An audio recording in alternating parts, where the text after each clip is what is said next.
they put down fall going back, but the reality is they don't think that they're going to do that this year. Okay. Yeah, I'm hearing a lot of uncertainty out there. Nora, can you unmute and tell us a little bit? Nora, are you able to speak?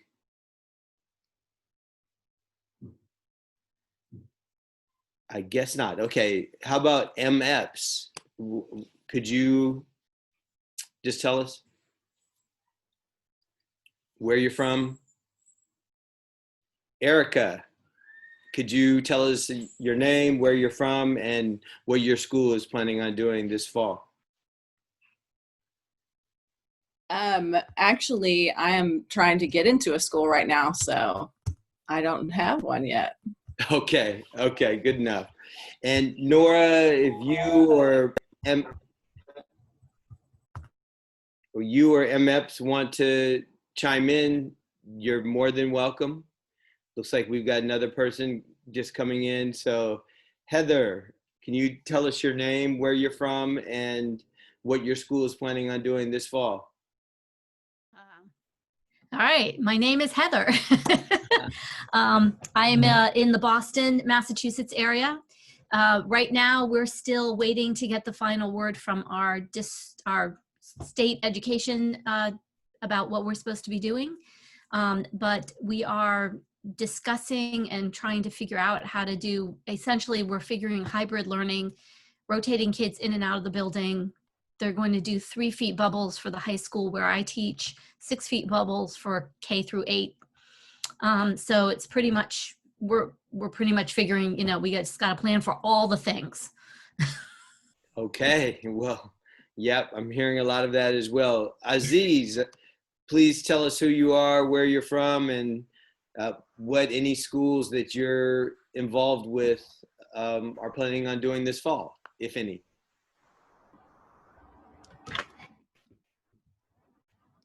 Hey. Oh, hey. Hey, David. What? You forgot me? No, it's good to see you. There he is. Good to see you too. You missed my presentation. I hate you. It's okay. My name is Aziz. I'm founder for Eternalism Foundation. We do humanitarian work, nonprofit, and organization, and we do support any other person that needs help from PR and marketing campaigns. Peace. All right. And we see here that Nora is a teacher from Saudi Arabia. Okay, great. All right. Well, so the purpose really here, as I was mentioning a little bit earlier, is that we want to introduce a new learning paradigm, a new virtual learning paradigm that we think has some of the good things that you get in the classroom but are missing in the other virtual learning platforms. And I was saying earlier that this came out of a hackathon, the coronavirus hackathon, and I'm about to just give you an overview of what I'm talking about. So I'm going to share my screen, and after that, we'll have a moment for you all to provide some feedback. Let me know whether you think this could be something that you could use in your school's context, if there are some things that may concern you about it, or some things that you have questions about. This will be probably about a 5-minute presentation, and then we'll get your reflections, as I said. So I'm just trying to get to the right spot. Here we are. Okay.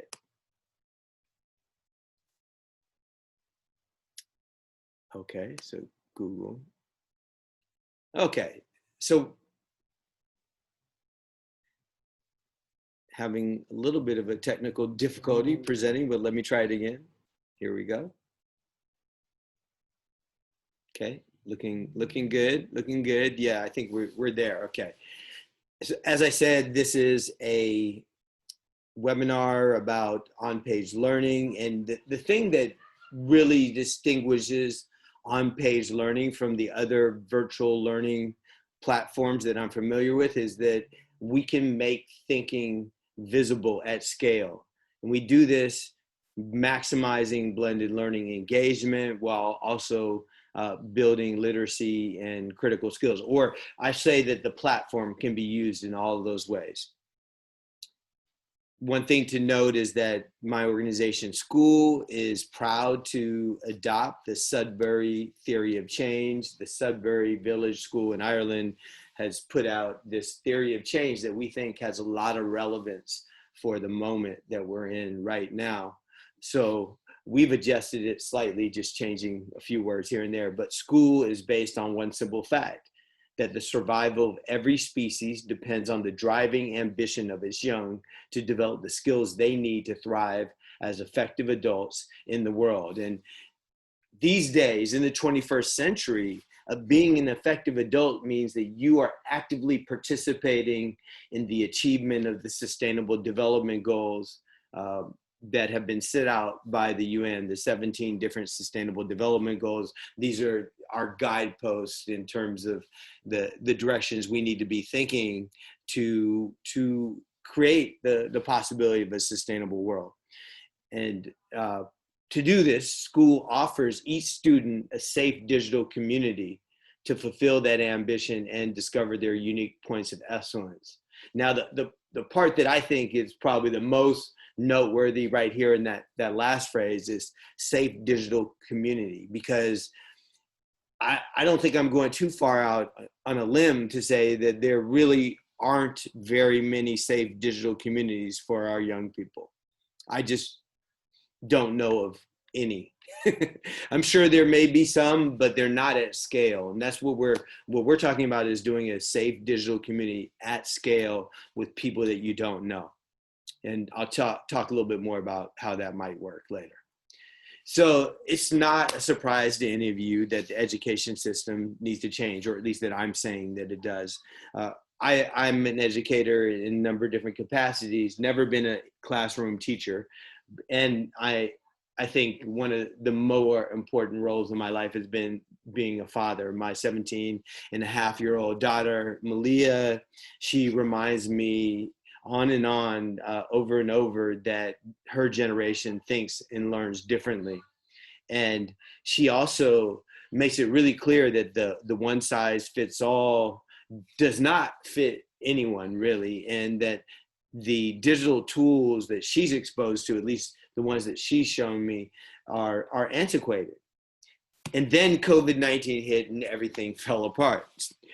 When Malia's school went into the COVID era, they changed from grades to pass fail, and my daughter had a really high grade coming into it, so she just completely checked out. I don't think she did any of the Google Classroom lessons. Those are self-directed, and she wasn't feeling any reason to go through with it. I mean, I think she probably thought in some respects that a lot of her classes weren't all that relevant to her. So when she knew that there was not going to be any impact on her grades, she just kind of checked out. So that was a little disappointing, but what can you do? I mean, she told me stories about how similar things were happening to a number of her peers, let's say. So, okay, Aziz, I just was looking at your note. So we're good. I'm moving on to say that just like social media brought conversations to the web, on-page learning can bring classroom-like learning experiences online. And how do we do that? Well, we meet learners where they are 4 hours a day online, engage them socially, and the real hook, I believe, is to offer real-time presence and interactivity on web pages. And I'll be talking, for the next few minutes about what that could look like. So what we're talking about is an interactive educational platform over the web. In the next slide, you'll get a sense for what I mean by over the web. And this platform transforms the learning experience. It's highly configurable, so it can be configured as the virtual classroom with the teacher in front. It could be a study party, a collaboration space for challenges that the students are participating in. What might that look like? So you could see protein synthesis biology website here. Well, with school and with really on-page learning, you're going to put an overlay over that page. And in this case, the school overlay is going to focus on 3 new capabilities that you don't have the existing web. So one is on-page presence. The teacher and the learners can see each other on the web page. It can be live video, and they can get, the teacher can see indications of the level of engagement for the students. They can chat, they can speak directly through the video. So it's a lively area that they can have a discussion, but within the context of a web page. Because some subjects are very visual, some people are visual learners. So being able to have the visuals of the web page, as well as being able to see the teachers and their peers, could be very helpful. Another thing that we enable is on-page interactions with smart tags, and I'll be talking about that next. But essentially, we give the learners a collection of smart tags that they can use on any web page, and these smart tags make their thinking visible. And in particular, we're really excited about one aspect of this that allows the students to link evidence to their claims, which is a foundational aspect of critical thinking. This is unquestionably a whole new way to learn. We're building a learning layer over the web that makes thinking visible. So essentially, we're giving the students these smart tags that allow them to layer their thoughts on top of the page. So they have these smart tags, they attach them to pieces of content. They could put a note on an Instagram photo. They could put a bridge between a piece of text on a news story and a TikTok or a segment of a YouTube video. They could put a poll on a podcast. This on-page learning really supercharges the 4 C's, as well as provides rich assessment data that isn't currently available in the classroom. So I think at this point, I'm gonna just open it up to the floor, and I'd love to get any reflections on this. Can you imagine using it in your classroom or your learning context? And do you have any questions? So anyone have any thoughts? So I got a question. So is this something that you're thinking of developing, or is this something that already exists? This is something that we're in the process of developing. We're building support behind it. We expect to have a proof of concept in about 6 weeks, and we're going to be doing beta tests with free pilots at the end of the summer, beginning of the fall. So, and I'm just going to try and see if I'm repeating back what you're saying. So I can pick any web page, and what I do is I pull the web page into this platform, and that's how the kids are accessing it, or am I giving them links within this platform? So how are we getting this overlay onto that web page? The overlay goes on the web page through a web browser extension that would need to be installed on each machine. Alternatively, we will create an app that could be loaded on potentially the school site, or it would be available from our site. That meant if you started from our webpage, you wouldn't have to actually go through the extension. So it just means that you'd have to start the journey at a website that has this app loaded. Okay. And then, so I use that extension. I pull together the learning idea that I have for my kids to do, and that to get them started. And then they kind of go from there and just go hunting on the web within that context. Yeah, I mean, it could be. I would probably speak of it slightly different, but it's the notion that, yeah, you would take them to a web page that's directly related to what you're teaching, and then you're giving them tools with this system. You're giving them tools that allow them to put notes on an image or on a piece of text. They can create a bridge, which is a link between a piece of text on one page and an image on another page, or you know, whatever you want to connect. But anything that they're interacting with is something that I've already selected for them to interact with. It's not necessarily that I'm saying go off on a search hunt through the internet to find this information. You could set it up ahead of time, and you could specify like the specific pieces of information that you want them to interact with. And you could also tell them, you've gone through and looked at what I put together. Now go ahead and search the web and find some additional information. You could, or you could, you know, it depends on what the learning experience that you're trying to provide. All right, so like I teach high school students, so I could certainly see within that structure, this would be very useful. The biggest challenge that I face when I set them free in the web is that piece of making sure that what they're looking at is actually accurate and a reliable resource. So we spend a lot of time talking about how to do that and like what you're looking for. So that would be something I would be curious, can I set parameters that say you can go hunting, but it has to be like a .edu or it has to be a .org, so that they're not like my 9th graders especially. Forget about it. They should still be in middle school. But they're not drifting off and then finding those really exciting blogs that tell you that jaguars live in the Congo. Okay. Yeah. Right. That's happened. Okay. And they definitely don't live in the Congo. Right. Right. They're South American. Right. No. Yeah. Totally different continent. Yeah.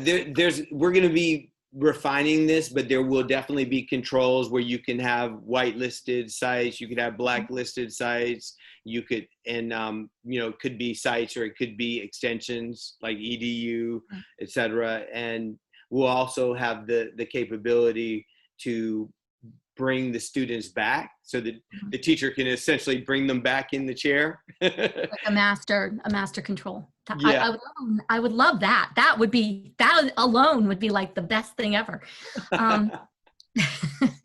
And then in doing this, what are you envisioning for the teacher interaction? So when I'm now looking at what the kids have done, how am I accessing the student work? Well, you'll have analytics, and you'll be able to look at all the activity of any one student over whatever time period that you want. Is it the last lesson? Is it the last 10 lessons? Is it the last 30 lessons? You'll be able to look at them over time to see how their engagement changes, how, just like the things that they're building over time, how the other students are interacting with it. So so that's the other piece of it, right? So I can look at whether the kids are in and working, but I also need to be able to see what they're actually producing. So how is that piece of the software going to work? Yeah, the reporting will allow you to say, I'd like to look at the work of this specific student in this particular lesson. Okay, cool. Yeah, I mean, it sounds like it would be great. Like I said, with high school students, it would be great because it would be nice to be able to sort of set them more loose. Because right now it's like, it's either all or nothing. Like you're controlling everything or you're controlling nothing except what you're telling them. Outside of maybe using a hyperdoc to provide them sort of, you know, start here and then you never know where they're going to end up. But yeah, no, I think that there's this concept of an overlay is really interesting. Had you seen that before? Is this the first time? I have not seen that before. And I tried to do some quick looking and you know, I'm not seeing anything out there that really does that. Yeah, there's some browser extensions available. There's one called Hypothesis that I think is really good, and I'd actually encourage people to check it out. There's also another one called Diigo, D-I-I-G-O. Both these allow people to, or students or whoever, to create notes, but they're just unstructured notes on text. Right. You can only attach them to text. But I mean, I still think that there's value. There's a lot of value there, because in a way that does make thinking visible for sure. Right. It's just that we do it in a slightly different, more I think, interesting. It's nice to be able to sort of let kids sort of more spider web or mind map out, right? And make those connections, because their connections are never just one dot. I mean, Digo's fine for annotating a document, but it's not really great for, you know, curating 5 things that support the same idea in a really easy way. So I can see where you're thinking this would be really helpful. But yeah, no, I think it sounds really interesting. Well, thank you. And you have a lot of great questions. Are there any other questions or reflections from anyone else?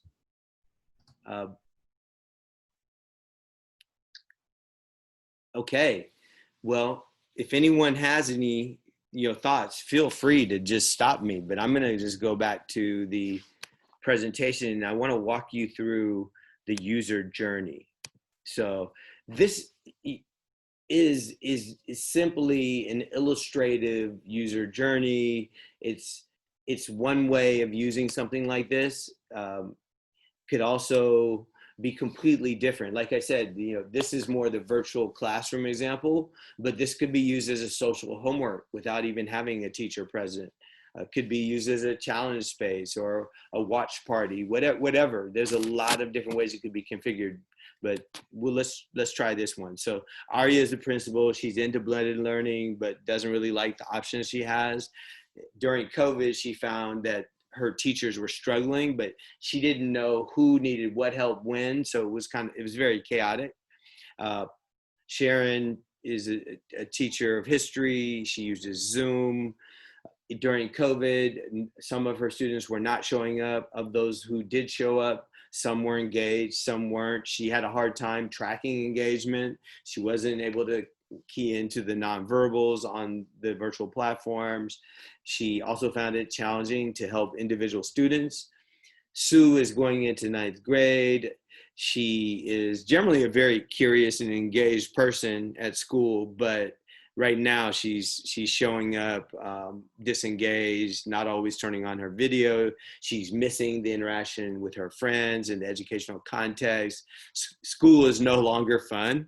And she's really upset that this is how her middle school ended. Patrick is her father. He's really worried about her happiness and her education. And he's always been the type to really be on top of things as much as he could, but never really felt like he had a view into her work, especially the last several years. And whenever he asks her, how she's doing or how was school, she always just says, fine. He wants more information. During COVID, he was really frustrated by all the apps that he had to help Sue install and the different logins. It just got confusing, little strips of papers with passwords and stuff. But he wants more information. He wants more involvement. So Sharon, our teacher, is preparing a lesson. It's an inquiry-based lesson. She wants to ask the question of the students, can humans contract COVID-19 twice? So she navigates to this page about that inquiry, and she goes to a section of it. She right-clicks it and selects add to the COVID-19 twice lesson. And so now this is part of this lesson, and she can then add an assignment. She can then select the class, select the date, and send the invite. So the students get a calendar invite, and at the time of the lessons, the student is taken to the virtual classroom. So this whole thing is the virtual classroom, but this part is a web page. And when the students arrive, the teacher is expanded, the students have smaller boxes, the teacher can see these indicator lights that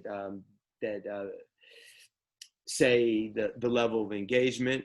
And if she sees a student, they're really far back or they appear to be distracted, she can zoom in on them and send them a private message and engage with them directly if needed. She can do frequent checks for understanding. Just essentially, she'll have a really easy facility to do polls. So she can do these multiple choice polls to get a sense of whether the students are really tracking with the material. And when she's ready, she can activate the assignment. And the students see the green dot, they go over there and they say, oh, okay, so our assignment is to create 3 bridges. I have 10 minutes to go. And they start. So they need to create 3 bridges. When you're doing bridges, it's basically externalizing the connections in your mind. Education is about making connections. Most of the time, they stay up in the student's mind unless they speak them, or the thoughts can be inferred perhaps by the things that the students turn in. Well, this is something completely different.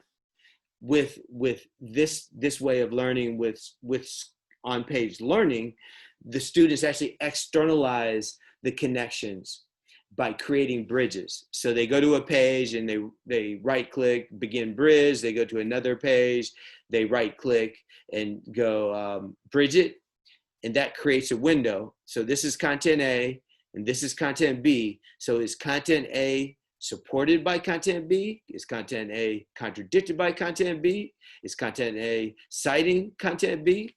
So the student picks the appropriate relationship, gives an explanation why they did that, they specify a category and some tags, and they post it, and they've created a bridge. So this is an artifact then that they, their peers, and the teacher can all see. There's other things that the student can do on a page. Like I was saying, there's a whole collection of smart tags. So they can make a note, they can stake a claim, they can start a conversation or participate in a conversation, they can start a poll or participate in a poll, they can check in to a piece of content. So they could go to an image and check in to let the teacher know that they actually saw that and absorbed it. So there's a lot of things that they can do. One other thing they can do is take a look at the data in a totally different way. Look at the information ecology using a map view. So they can toggle from the web view to the map view. The map view shows a node and all the connections, all the bridges to it. So the green ones are the supporting bridges, the red ones are the contradicting bridges, the yellow ones are the citing bridges. And you can tell what kind of bridge it is based on the little icon here. So these are audio, and here's a video. And if the user wants, they can mouse over. Oh, I want to say also that the thickness of the bridge indicates the extent to which the peers are validating this particular bridge. And a thick one means that more people thought this was a reasonable, a valid bridge, and this other one people didn't think so. So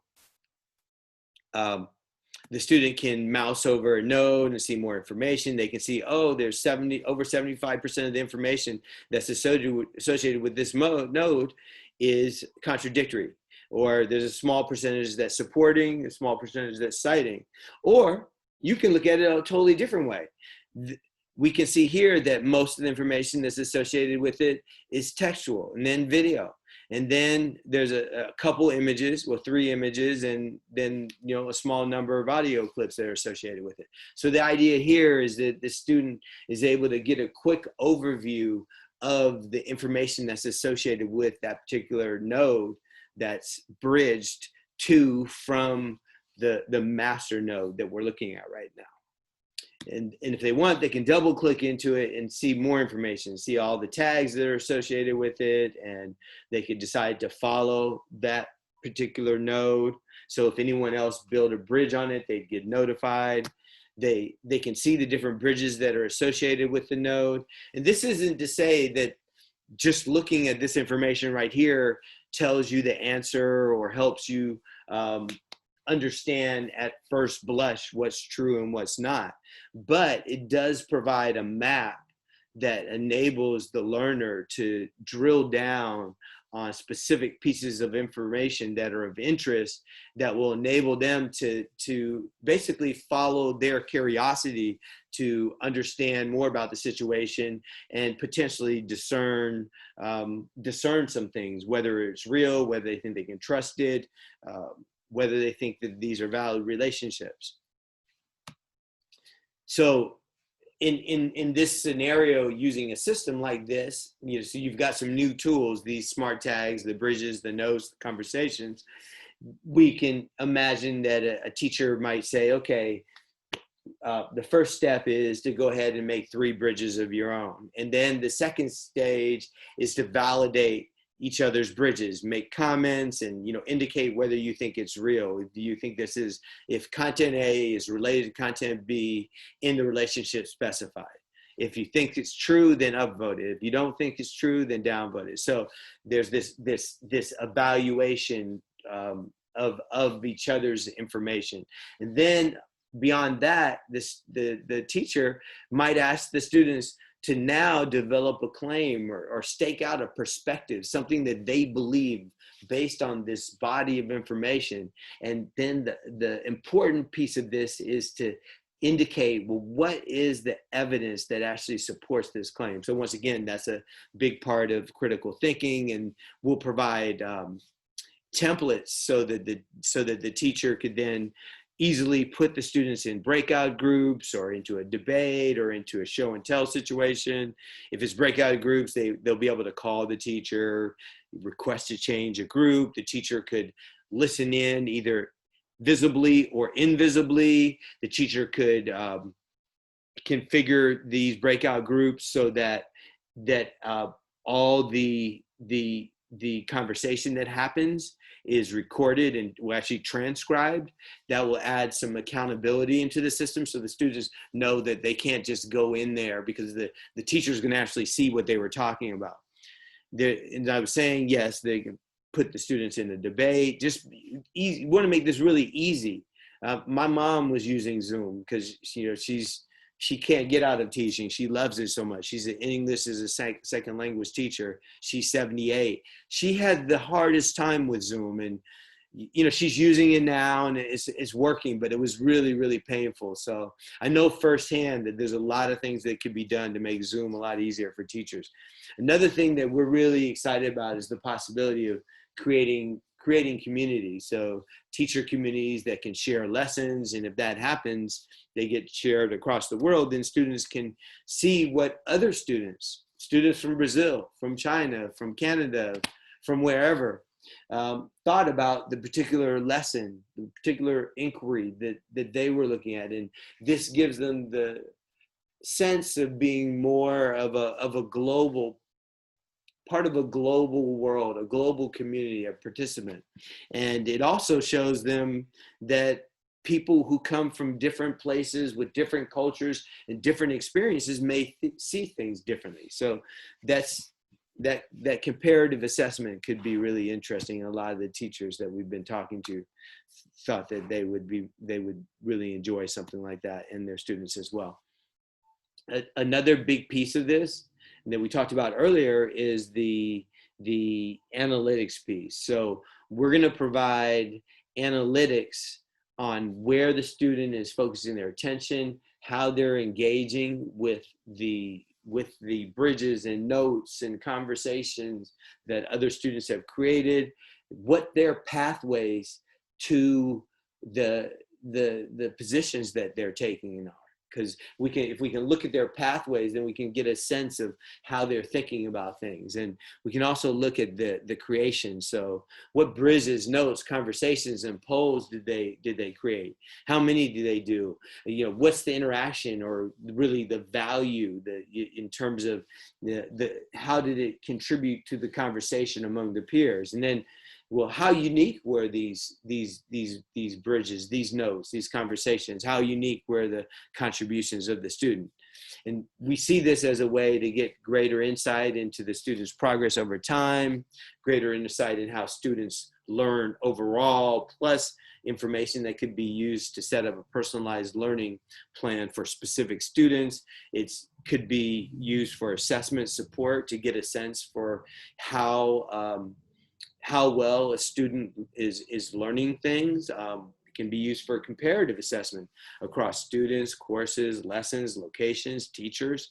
We're also going to have an alert system whereby for a high impact metric like engagement level, the student, the teacher, or the parent could set a level, say the 15th quartile. I mean, actually the 25th percentile, and if the student goes below that in the class, they want to get a notification, and that could go to the parent, go to the teacher, it could go to the administrator.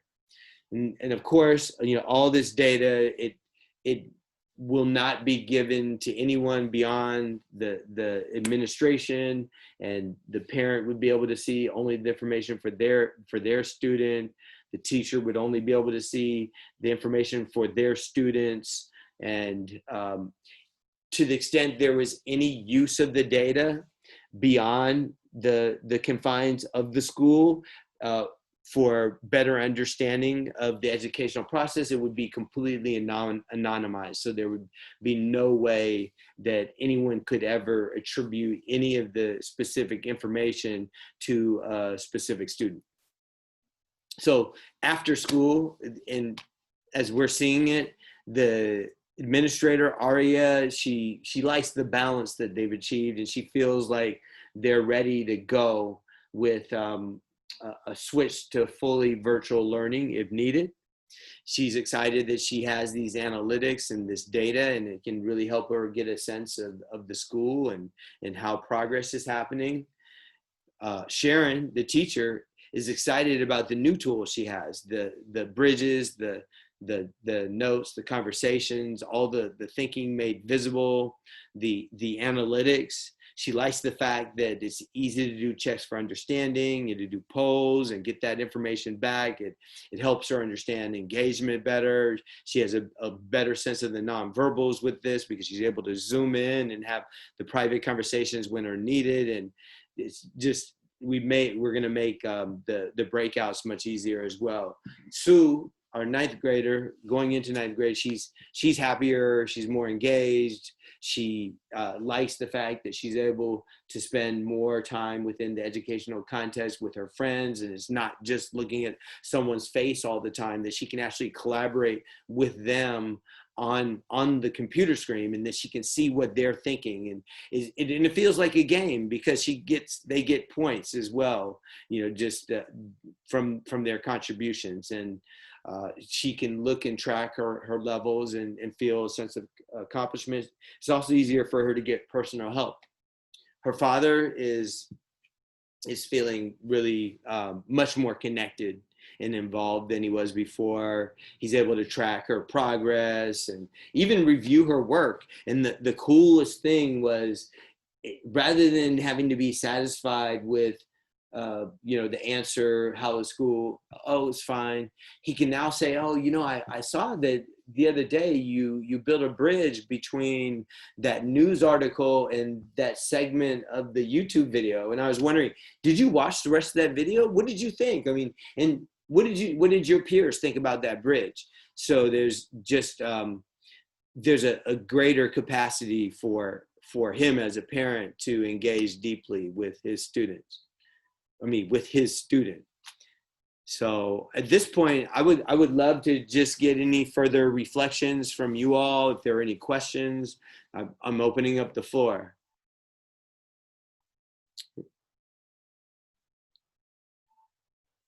Was it the class structure or the pass-fail impact? For my daughter, well, it was, I think, the lack of structure and the fact that they went with Google Classroom, which is a self-directed learning tool, and the fact that she wasn't super interested in the classes, I gather. And because the classes weren't drawing her in with the material, the only thing that was really motivating for her was the grades.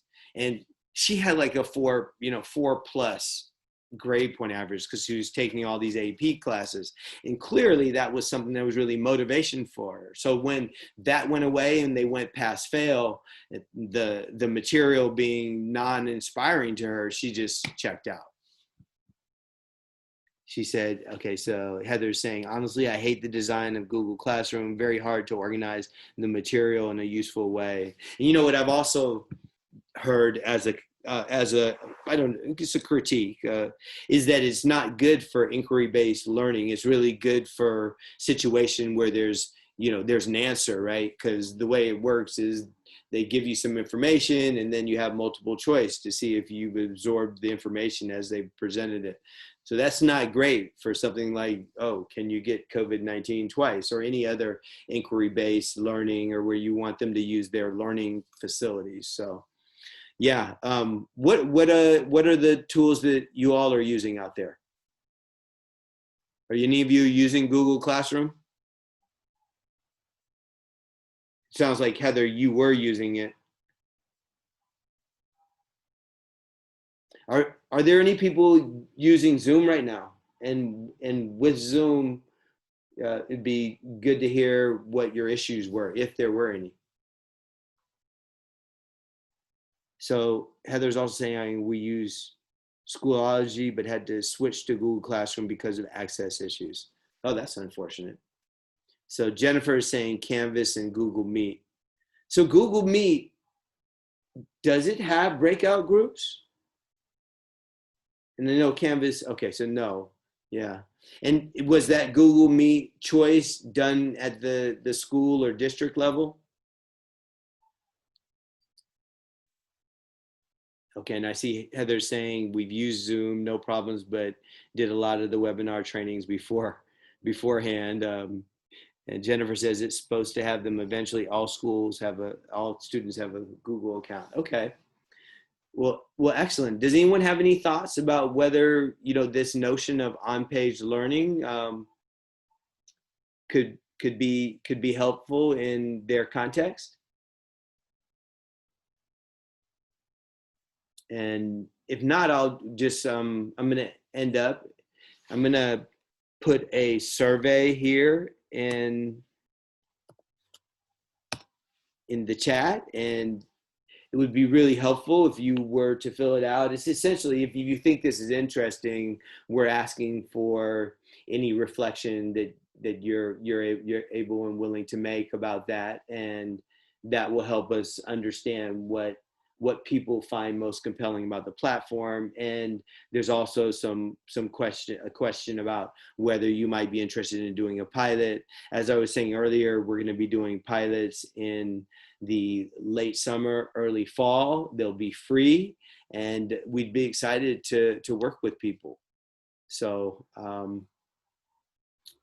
so I'm seeing with Heather, she's saying, yes, I could definitely use something like that. That's great. Well, please connect with me through that form, Heather, and anyone else that's interested. Is there any final thoughts, comments, questions?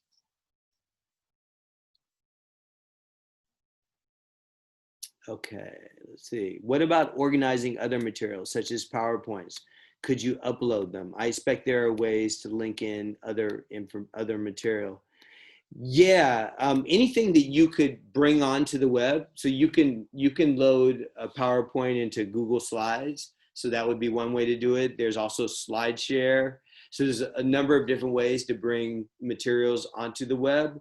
And if you can get it onto the web, then we can layer on top of it.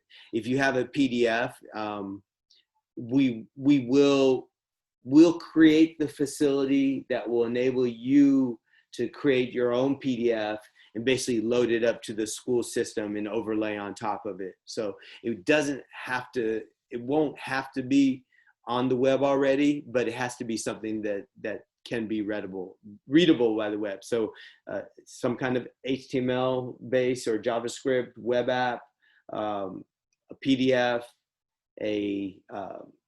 some kind of doc like a Google Doc.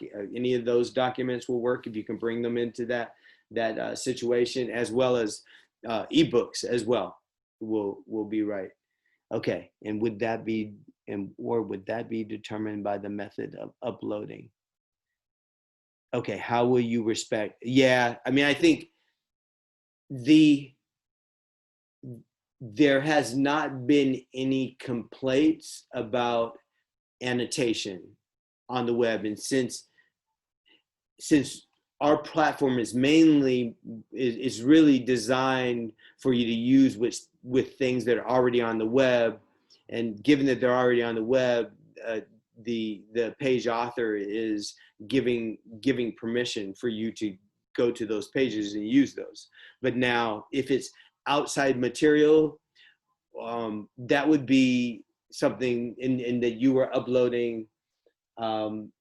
At this point, we're still in the beginning phases of thinking about that functionality. I suppose the best way to approach it would be to try to determine if it would be violating copyrights, but I'm not sure how challenging that would be. So that might be something more so that the individual teacher is going to have to determine whether they feel that they have the right to actually use the material.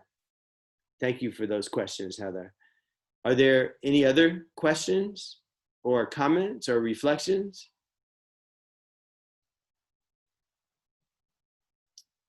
Well, we're ending a little bit early, but we got a good 50 minutes in. I really appreciate your time and your comments. It was very helpful for me. And as I said, if you have a moment, please fill out that form. It will be a way to stay in touch if you would like. If you have some choice words that you'd like to pass on, we always appreciate that. And it's also the way that you can let us know that we should contact you in a little while to do a pilot. So once again, I thank you very much. I'm David Benjamin with Skōōl, and I'm very appreciative of the opportunity to have this conversation with you. So have a very good rest of your conference. Take care.